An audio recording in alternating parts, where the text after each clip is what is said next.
Hey, for today's review, I'm going to be reviewing the Ayer conservation trails in Ayer, Mass. For context, Ayer, the town of Ayer, which is spelled Ayer, is a small town in Massachusetts. Has a population of 8,500 people. So it's not big. It's not too small, but it's also not that big either.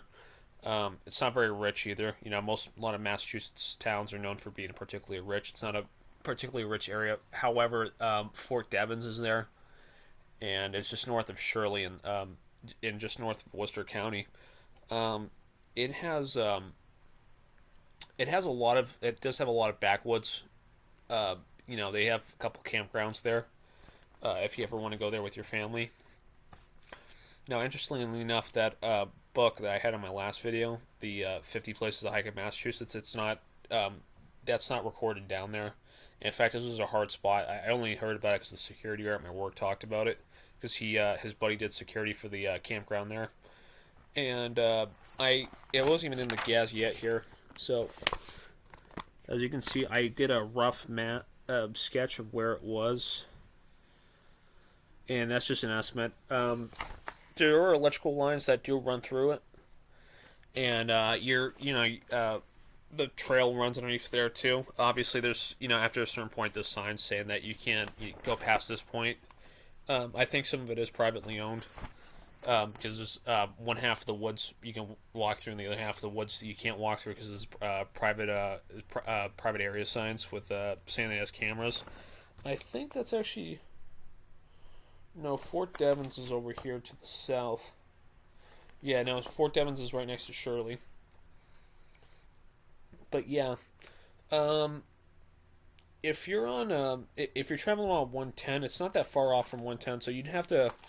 So if you're going from 495 and you get off at the 110 West in Ayer, and you go along where it merges with 2A, you can you'd have to take a right off at Willow Road onto Sandy Pond Road, and then you go down to Central Ave, and then you take a right at Groton Harvard Road. You can see here, right, I have it marked. You see 495 here. Goes down to no, that's 119. Yeah, 110 there. And so, I mean, these things only cost $25 online. You can buy a Massachusetts Gazette for that much. I kind of regret not getting the New Hampshire Vermont Gazette.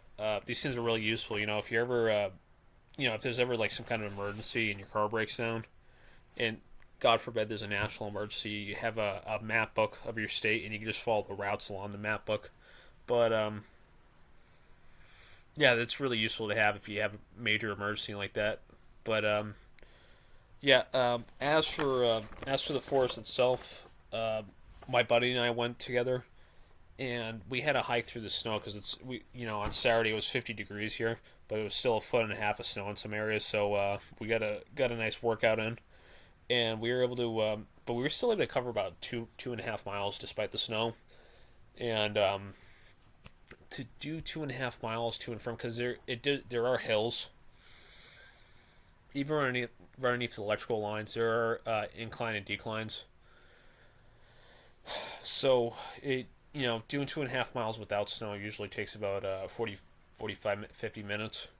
So it's a fair walk. And that's just along the short paths. There's obviously other paths. I know mostly the electrical line path, and there's a line, and there's a pond, and there's a beaver dam you can walk across. And if you go up past the beaver dam, there's also a second bridge that leads over through some woods that leads around to a big rock wall.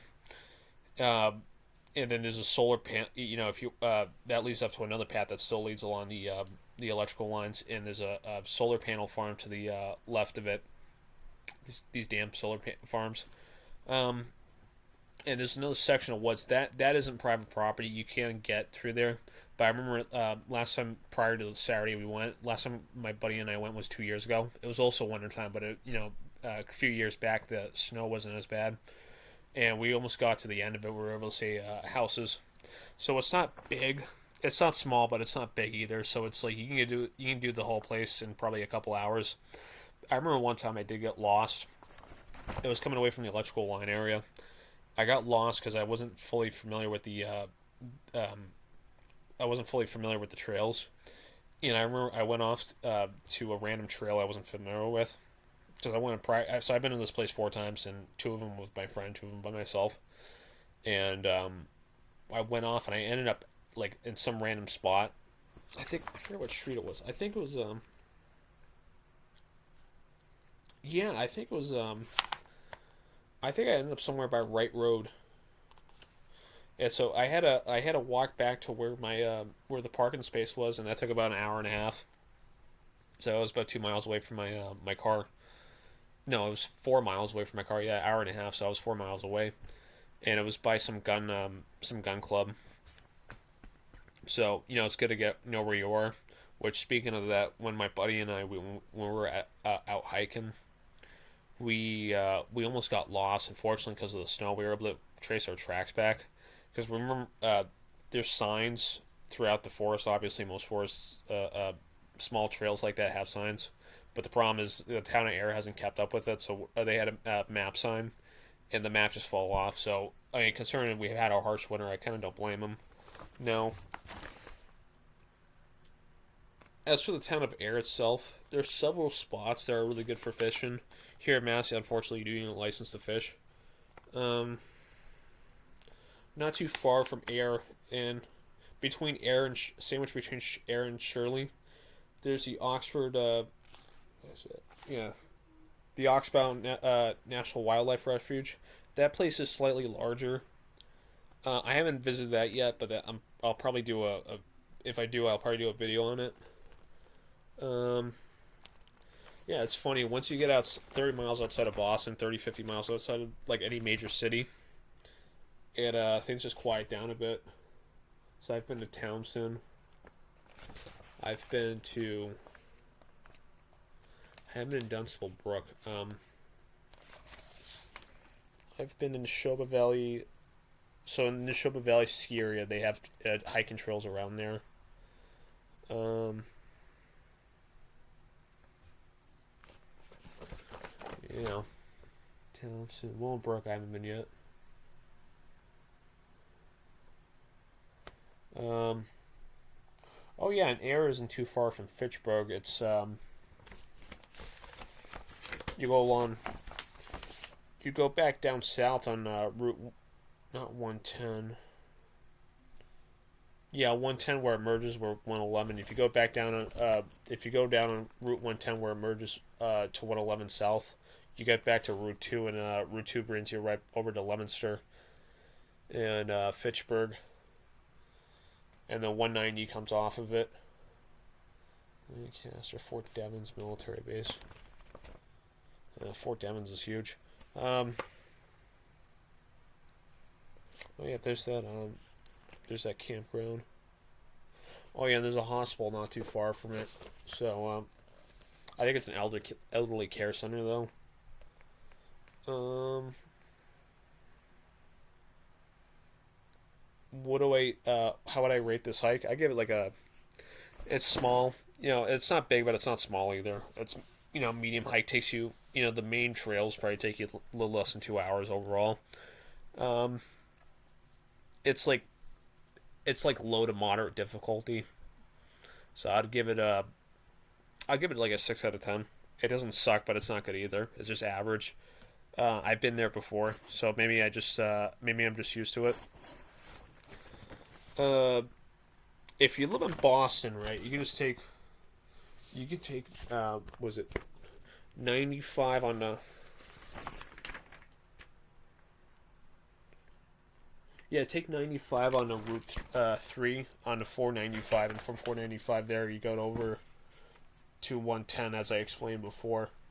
So obviously Google Maps gets you there. I like having this, like I said, if you have an emergency, God forbid, something bad happens, the power goes out, satellite gets knocked out. I know we have all this black pill doomer stuff going on, but it is a scary world we live in. It's good to have skills like this. It's good to one thing to carry, like especially for guys, one thing to carry, and it's kind of underrated. I work as a machinist, and for measuring stock, it's recommended that we carry scales. And by scales, it's basically a ruler with it's got a metal thing that comes in and out, and it's got a clip on it, so you can use it as you can clip it on your shirt.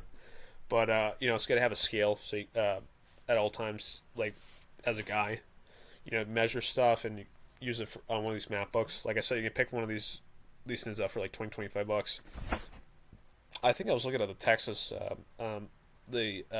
gas, the Texas Atlas, and I assumed there'd be more pages, but I think they kind of blew it up, so there's less detail to it. But it was only like twice as many pages as this one. But I haven't actually bought it, so I could be wrong. Um, I kind of went off on a tangent there, but yeah, air conservation trails. I give it like a 6 out of 10. Um, Runs under electrical lines. I don't think it's gonna pop and zap you, but you kind of hear it zap, especially in the winter. Hope you guys have a good one. Bye.